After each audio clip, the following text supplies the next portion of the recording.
Hello à tous, je voulais vous faire une petite vidéo sur la différence entre les constellations familiales, qui est très connue, et la psychogénéalogie, ce que j'utilise.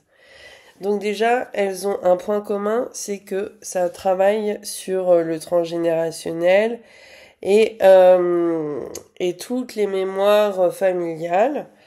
Mais elles ont il y a des différences dans leur approche. Donc déjà, souvent la psychogénéalogie, c'est en individuel et les constellations familiales sont plus en groupe. Ensuite, la psychogénéalogie, c'est vraiment un travail d'analyse qui repose sur l'étude de l'arbre généalogique.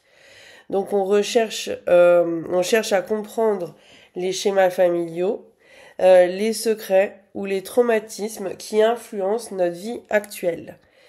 Donc on peut utiliser d'autres outils complémentaires comme par exemple la numérologie, donc comme ce que moi j'utilise, aussi d'autres outils qui sont appliqués à la psychogénéalogie, il y a l'hypnose avec une approche transgénérationnelle, il y a aussi le tarot psychologique, il y a l'analyse des prénoms, des dates de naissance et des événements familiaux, donc tout ce qui est mariage, divorce, on peut même aller analyser les baptêmes, etc.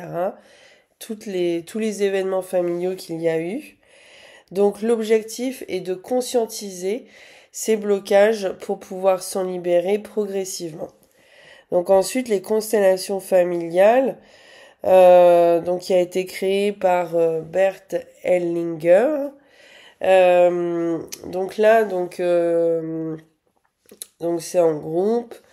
Donc on est plutôt l'accent est plutôt sur nos ressentis ou le ressenti des personnes qui interviennent et les interactions entre tous les représentants pour dénouer des conflits invisibles. Donc on cherche une résolution énergétique et symbolique immédiate plutôt qu'une analyse détaillée. Donc voilà un petit peu les quelques différences.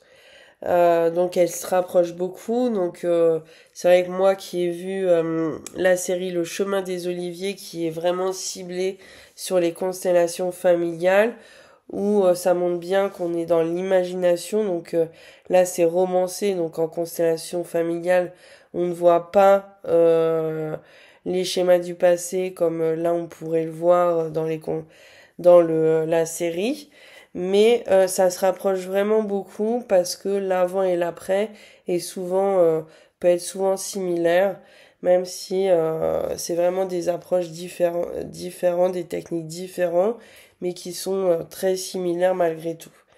Donc la psychogénéalogie est vraiment basée sur des bases d'études sur les lignées, tandis que les constellations familiales, on va être plutôt sur de l'énergétique et de l'expérience.